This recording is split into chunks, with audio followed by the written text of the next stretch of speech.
ನಮಸ್ಕಾರ ಎಲ್ಲರಿಗೂ. ನನ್ನ ಹೆಸರು ಶ್ರೇಯಾ ಅಂತ. ನಾನಿಲ್ಲಿ ಸೀನಿಯರ್ ಟೆಕ್ ಸ್ಟೂಡೆಂಟು.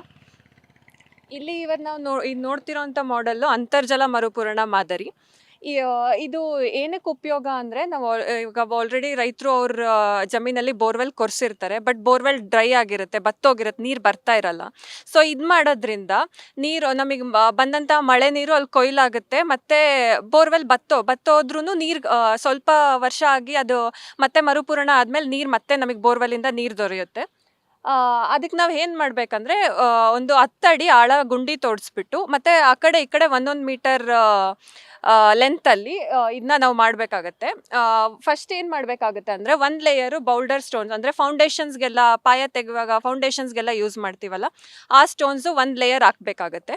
ಅದು ಹತ್ತತ್ರ 1.2 ಮೀಟರ್ ಅಷ್ಟು ಹಾಕಬೇಕು. ಅಲ್ಲಿ ಆ 1.2 ಮೀಟರ್ಸ್ ಅಷ್ಟು ಒಂದು 6 mm ಡಯಾಮೀಟರ್ ಒಂದಷ್ಟು ರಂಧ್ರಗಳು ಮಾಡಬೇಕು. ಈ ರಂಧ್ರಗಳು ಏನಕ್ಕೆ ಅಂದರೆ, ಅಕ್ಕಪಕ್ಕದ ಅಕ್ವಿಫರ್ಸ್ ಅಂದರೆ ಏನು, ಲೈಕ್ ಅಂದರೆ ನೀರು ಸ್ಟೋರ್ ಆಗಿರುತ್ತಲ್ವ ಗ್ರೌಂಡ್ ವಾಟರಲ್ಲಿ, ಆ ಅಕ್ಕಪಕ್ಕದ ಅಕ್ವಿಫರ್ಸಿಂದ ನೀರು ಸಹ ಅದಕ್ಕೆ ಬರುತ್ತೆ.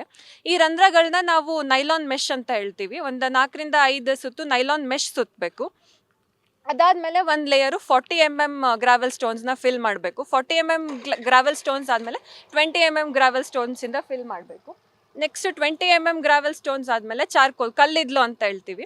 ಸೊ ಆ ಕಲ್ಲಿದ್ಲನ್ನ ಫಿಲ್ ಮಾಡಬೇಕು. ಕಲ್ಲಿದ್ಲು ಏನಕ್ಕೆ ಅಂದರೆ, ನೀರು ಕಲುಷಿತ ಈಗ ಕೆಳಗಡೆ ನಾವು ಮೆಶ್ ಹಾಕಿದ್ರು ದೊಡ್ಡ ದೊಡ್ಡ ಕಸ ಕಡ್ಡಿ ಪಾರ್ಟಿಕಲ್ಸ್ ಏನಿರುತ್ತೆ ಅದು ಮಾತ್ರ ಅವಾಯ್ಡ್ ಆಗುತ್ತೆ. ಬಟ್ ನೀರು ಜೊತೆನೇ ಮಿಕ್ಸ್ ಆಗಿರೋ ಅಂಥದ್ದೆಲ್ಲ ಸೆಪ್ರೇಟ್ ಆಗಿ ಬರಲ್ಲ. ಸೊ ಕಲ್ಲಿದ್ಲು ಅದನ್ನ ಅವಾಯ್ಡ್ ಮಾಡುತ್ತೆ. ಕಲ್ಲಿದ್ಲು ಆದಮೇಲೆ ಮತ್ತೆ ಒಂದು 4-5 ಲೇಯರ್ ನೈಲಾನ್ ಮೆಶ್ನ ಹಾಕಬೇಕು.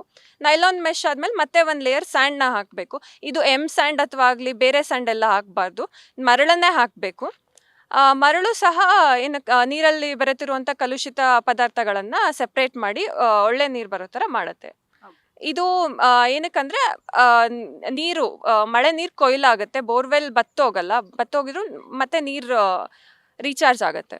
ಇಲ್ಲಿ ಇವತ್ತು ನಾವು ಇದು ನೋಡ್ತಿರೋಂಥ ಮಾಡೆಲ್ಲು ಅಂತರ್ಜಲ ಮರುಪೂರಣ ಮಾದರಿ. ಇದು ಏನಕ್ಕೆ ಉಪಯೋಗ ಅಂದರೆ, ನಾವು ಇವಾಗ ಆಲ್ರೆಡಿ ರೈತರು ಅವ್ರ ಜಮೀನಲ್ಲಿ ಬೋರ್ವೆಲ್ ಕೊರೆಸಿರ್ತಾರೆ. ಬಟ್ ಬೋರ್ವೆಲ್ ಡ್ರೈ ಆಗಿರುತ್ತೆ, ಬತ್ತೋಗಿರುತ್ತೆ, ನೀರು ಬರ್ತಾ ಇರಲ್ಲ. ಸೊ ಇದು ಮಾಡೋದ್ರಿಂದ ನೀರು ನಮಗೆ ಬಂದಂಥ ಮಳೆ ನೀರು ಅಲ್ಲಿ ಕೊಯ್ಲಾಗುತ್ತೆ. ಮತ್ತು ಬೋರ್ವೆಲ್ ಬತ್ತೋದ್ರೂ ನೀರು ಸ್ವಲ್ಪ ವರ್ಷ ಆಗಿ ಅದು ಮತ್ತೆ ಮರುಪೂರಣ ಆದಮೇಲೆ ನೀರು ಮತ್ತೆ ನಮಗೆ ಬೋರ್ವೆಲ್ಲಿಂದ ನೀರು ದೊರೆಯುತ್ತೆ. ಅದಕ್ಕೆ ನಾವು ಏನು ಮಾಡಬೇಕಂದ್ರೆ, ಒಂದು 10 ಅಡಿ ಆಳ ಗುಂಡಿ ತೋಡಿಸ್ಬಿಟ್ಟು, ಮತ್ತು ಆ ಕಡೆ ಈ ಕಡೆ 1 ಮೀಟರ್ ಲೆಂತಲ್ಲಿ ಇದನ್ನ ನಾವು ಮಾಡಬೇಕಾಗತ್ತೆ. ಫಸ್ಟ್ ಏನು ಮಾಡಬೇಕಾಗುತ್ತೆ ಅಂದರೆ, ಒಂದು ಲೇಯರು ಬೌಲ್ಡರ್ ಸ್ಟೋನ್ಸ್, ಅಂದರೆ ಫೌಂಡೇಶನ್ಸ್ಗೆಲ್ಲ ಪಾಯ ತೆಗೆಯುವಾಗ ಫೌಂಡೇಶನ್ಸ್ಗೆಲ್ಲ ಯೂಸ್ ಮಾಡ್ತೀವಲ್ಲ, ಆ ಸ್ಟೋನ್ಸು ಒಂದು ಲೇಯರ್ ಹಾಕಬೇಕಾಗತ್ತೆ.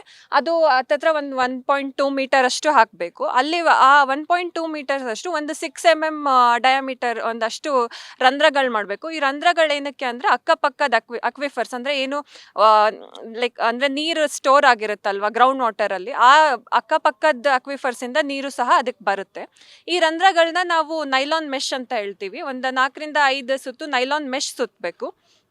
ಅದಾದಮೇಲೆ ಒಂದು ಲೇಯರು 40 mm ಗ್ರಾವೆಲ್ ಸ್ಟೋನ್ಸ್ನ ಫಿಲ್ ಮಾಡಬೇಕು. 40 mm ಗ್ರಾವೆಲ್ ಸ್ಟೋನ್ಸ್ ಆದಮೇಲೆ 20 mm ಗ್ರಾವೆಲ್ ಸ್ಟೋನ್ಸಿಂದ ಫಿಲ್ ಮಾಡಬೇಕು. ನೆಕ್ಸ್ಟ್ 20 mm ಗ್ರಾವೆಲ್ ಸ್ಟೋನ್ಸ್ ಆದಮೇಲೆ ಚಾರ್ಕೋಲ್, ಕಲ್ಲಿದ್ಲು ಅಂತ ಹೇಳ್ತೀವಿ. ಸೊ ಆ ಕಲ್ಲಿದ್ಲನ್ನ ಫಿಲ್ ಮಾಡಬೇಕು. ಕಲ್ಲಿದ್ಲು ಏನಕ್ಕೆ ಅಂದರೆ, ನೀರು ಕಲುಷಿತ ಈಗ ಕೆಳಗಡೆ ನಾವು ಮೆಶ್ ಹಾಕಿದ್ರು ದೊಡ್ಡ ದೊಡ್ಡ ಕಸ ಕಡ್ಡಿ ಪಾರ್ಟಿಕಲ್ಸ್ ಏನಿರುತ್ತೆ ಅದು ಮಾತ್ರ ಅವಾಯ್ಡ್ ಆಗುತ್ತೆ. ಬಟ್ ನೀರು ಜೊತೆನೇ ಮಿಕ್ಸ್ ಆಗಿರೋ ಅಂಥದ್ದೆಲ್ಲ ಸೆಪ್ರೇಟ್ ಆಗಿ ಬರಲ್ಲ. ಸೊ ಕಲ್ಲಿದ್ಲು ಅದನ್ನ ಅವಾಯ್ಡ್ ಮಾಡುತ್ತೆ. ಕಲ್ಲಿದ್ಲು ಆದಮೇಲೆ ಮತ್ತೆ ಒಂದು 4-5 ಲೇಯರ್ ನೈಲಾನ್ ಮೆಶ್ನ ಹಾಕಬೇಕು. ನೈಲಾನ್ ಮೆಶ್ ಆದಮೇಲೆ ಮತ್ತೆ ಒಂದು ಲೇಯರ್ ಸ್ಯಾಂಡ್ನ ಹಾಕಬೇಕು. ಇದು ಸ್ಯಾಂಡ್ ಅಥವಾ ಆಗಲಿ ಬೇರೆ ಸ್ಯಾಂಡ್ ಎಲ್ಲ ಹಾಕಬಾರ್ದು, ಮರಳನ್ನೇ ಹಾಕಬೇಕು. ಮರಳು ಸಹ ಏನಕ್ಕೆ ನೀರಲ್ಲಿ ಬೆರೆತಿರುವಂಥ ಕಲುಷಿತ ಪದಾರ್ಥಗಳನ್ನು ಸೆಪ್ರೇಟ್ ಮಾಡಿ ಒಳ್ಳೆ ನೀರು ಬರೋ ಥರ ಮಾಡುತ್ತೆ. ಇದು ಏನಕ್ಕಂದರೆ, ನೀರು ಮಳೆ ನೀರು ಕೊಯ್ಲಾಗುತ್ತೆ, ಬೋರ್ವೆಲ್ ಬತ್ತೋಗಿದ್ರು ಮತ್ತೆ ನೀರು ರೀಚಾರ್ಜ್ ಆಗುತ್ತೆ. ಗ್ಯಾರಂಟಿ ನ್ಯೂಸ್, ಸುದ್ದಿ ಖಚಿತ, ನ್ಯಾಯ ನಿಶ್ಚಿತ.